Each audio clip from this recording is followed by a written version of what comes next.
Fala, meus amigos, saudações vascaínas, começando essa quarta-feira, eu sou o Juninho, você tá no canal Machão da Gama e vou chegando com boas notícias sobre o nosso gigante da colina. Então fique ligadinho aqui no vídeo que hoje a gente vai falar sobre Martín Benítez, vai falar sobre o atacante Vinícius e também a expectativa aí para a próxima partida, né? O Vasco enfrenta amanhã o Botafogo pela Copa do Brasil, mais uma vez o clássico contra o Botafogo, né? A gente ganhou do Botafogo no domingo, agora a gente pega o time de General Severiano também pela Copa do Brasil. A expectativa, óbvio, é a melhor possível. Então é isso, né? Deixa logo o like aí no vídeo para fortalecer, se inscreva também no canal, sua inscrição é muito importante e vai rodar a vinheta. Rodou!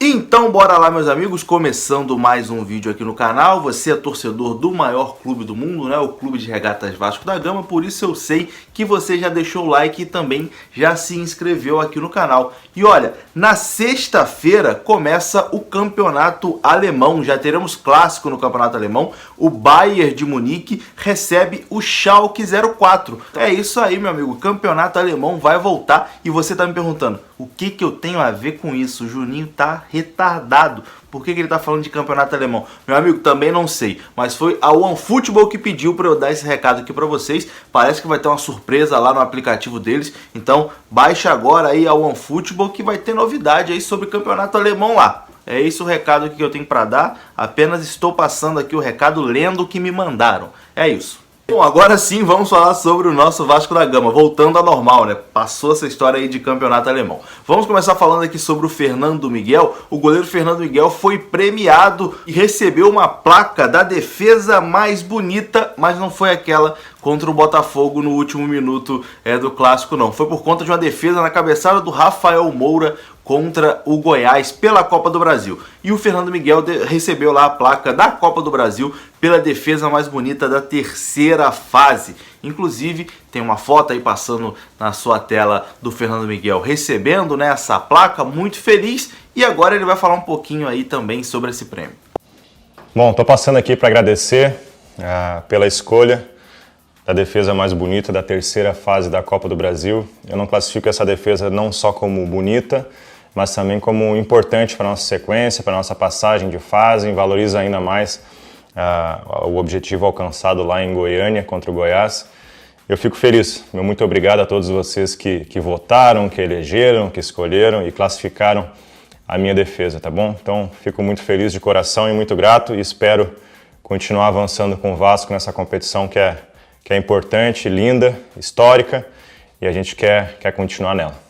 Tá aí Fernando Miguel vivendo aí uma grande fase, né? Um bom momento com a camisa do Vasco. De vez em quando eu dou umas cornetadas neles aqui. Você sabe, né, que ele não escapa da minha corneta, mas foi muito importante na Copa do Brasil, defendendo o pênalti lá contra o Goiás, fazendo essa defesa na cabeçada do Rafael Moura. E também foi importante demais no clássico, né? Pegando aquela bola do Babi já nos acréscimos. Acréscimo não, 40 alguma coisa, depois dos 40, um chute na pequena área, uma defesaça do Fernando Miguel. Parabenizar ele aí pela placa e também pela boa fase. Mudando o assunto agora, vamos entrar no assunto principal do vídeo, que é Martín Benítez. Todo mundo aí ansioso por conta do contrato de Martín Benítez que termina em dezembro, meu amigo. E dezembro tá perto, a gente já tá aí em setembro. Então, a gente tem que dar um jeito logo de comprar o argentino Martín Benítez. Então, a gente tem duas boas notícias assim nessa situação do Martín Benítez. Primeiro, a notícia que saiu ontem, publicada pelo UOL e depois confirmada também pelo canal Atenção Vascaínos, é que aquele valor que existe lá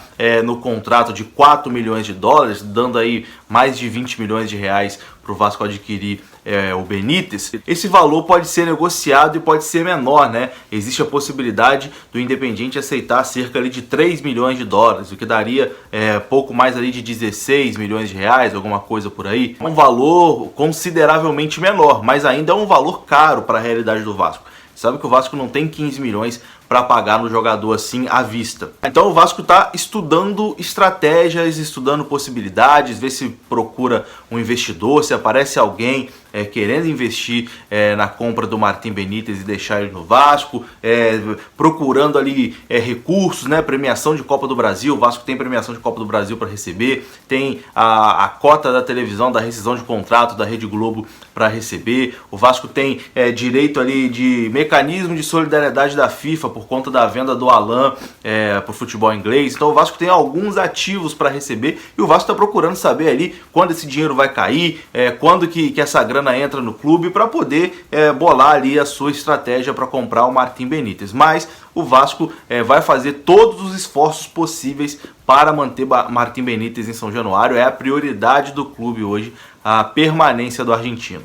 E aí, dando prosseguimento a esse assunto aqui, Martim Benítez, ontem lá no canal Atenção Vascaínos, o Flávio Dias trouxe a informação de que o Alexandre Faria, lembra dele? Que foi diretor de futebol do Vasco em 2018, não fez um bom trabalho aqui no Vasco não. O Alexandre Faria foi muito mal, deixou alguns presentes aí pra gente, como o Erley, que tem contrato aí até 2000 e lá vai. Enfim, não teve uma boa passagem no Vasco não, mas o Alexandre Faria, que é ex-diretor de futebol do Vasco aí, ex-diretor executivo, na verdade, do Vasco, ele está auxiliando nessa permanência do argentino em São Januário. Ele é um dos que está ali intermediando, deu uma exclusiva para o Atenção Vascaínos e confirmou essa informação, né, de que o Alexandre Faria realmente está envolvido nessa negociação. E o empresário do Martim Benítez garantiu que a prioridade do jogador é ficar no Vasco, que o Benítez pediu para ficar no Vasco, que ele quer ficar no Vasco, que existem sim outras propostas, né? Chegaram outras propostas, mas que o desejo do jogador é permanecer em São Januário porque ele está feliz, conseguiu reencontrar o seu bom futebol e quer ficar no Gigante da Colina. Então essa é uma notícia muito boa, né? O desejo do jogador de querer ficar é muito importante, porque o jogador se esforçando ali, fazendo um lobby para ficar, o empresário ali consegue negociar, consegue dar um jeito. A gente sabe que o pessoal do Independiente lá, a diretoria, não são muito bons assim de negociação, né? Eles não costumam fazer jogo duro, não facilitam nas negociações, tanto que não querem nem aumentar o período de empréstimo do Benítez até o fevereiro, né, no final do campeonato. Só aceita negociar se for a compra em definitivo do jogador, mas é para isso que existe os empresários, né? É para isso que existe o empresário do Benítez, para poder ir lá negociar, convencer o Independiente, e agora também o Alexandre Faria na jogada. O papel dos dois é fazer esse convencimento, e aí o Vasco tem que arrumar a sua forma de pagar. Como a gente disse aqui, o Vasco espera receber a grande rescisão de contrato da Globo, tem a situação do dinheiro do Alan, enfim, premiações por avançar de fase da Copa do Brasil. O Vasco está estudando aí uma forma de ficar com o Martim Benítez. E é raro o Vasco fazer um investimento, né? O Vasco contratar, comprar um jogador. Eu não lembro a última vez que o Vasco comprou um jogador. Você lembra? Se você lembra, comenta aí pra mim.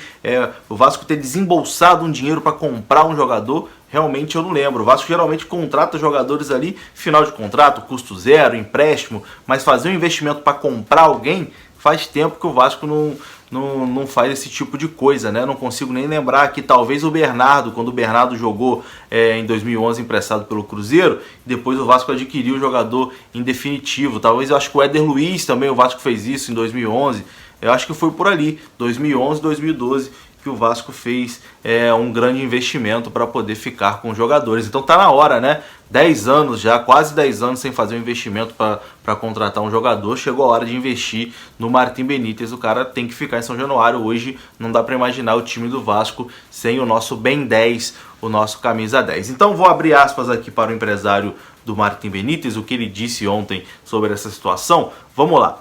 É difícil, mas estamos tentando todas as possibilidades para ele ficar no Vasco. Chegaram muitas propostas boas para ele, mas o Martim deu instrução para mim de que a prioridade é o Vasco e ele quer ficar no Vasco da Gama. Então acho que isso faz toda a diferença. O cara querendo ficar no Vasco, com certeza isso ajuda e influencia bastante na negociação. Bom, mudando o assunto agora, vamos falar rapidinho aqui para encerrar o vídeo, né, de uma outra boa notícia, que é o retorno do atacante Vinícius, né? Tá liberado aí para ser relacionado para a partida contra o Botafogo na Copa do Brasil. Ele sofreu ali um probleminha contra o Atlético Goianiense, né, na partida do Campeonato Brasileiro, acabou não jogando e agora deve voltar. Não deve começar como titular, mas deve estar à disposição do Ramon aí, pelo menos para ficar no banco de reservas. E também quem volta ao time titular é o Bruno Gomes, né, depois de perder a cabeça no final ali do jogo contra o Atlético Goianiense. Esse jogo contra o Atlético a gente teve muitos problemas, né? O Vasco acabou adquirindo ali muitos desfalques. O Bruno Gomes foi expulso, cumpriu suspensão aí contra o Botafogo no final de semana pelo Brasileiro e agora também estará à disposição nessa partida contra o Botafogo na Copa do Brasil. Além desses dois citados, outro também que vai estar à disposição é Guilherme Parede, né? Já está liberado depois da Covid-19, cumpriu o isolamento, então pode voltar a ser relacionado. Guilherme Parede e o Lucão também, goleiro reserva. As baixas aqui é que Carlinhos e Andrei ainda não estarão à disposição contra o Botafogo na quinta-feira. Então é isso, vou ficando por aqui, espero que você tenha gostado do vídeo. Eu acho que o vídeo hoje foi com notícias boas, né? Então, vamos lá, deixa o like aí, se inscreva no canal, obrigado aí pela sua audiência. E como eu sempre digo, né, é muito bom ser Vasco. Saudações vascaínas, de tarde eu tô de volta aqui pra gente conversar mais sobre o nosso gigante da colina. Tô indo nessa, fui!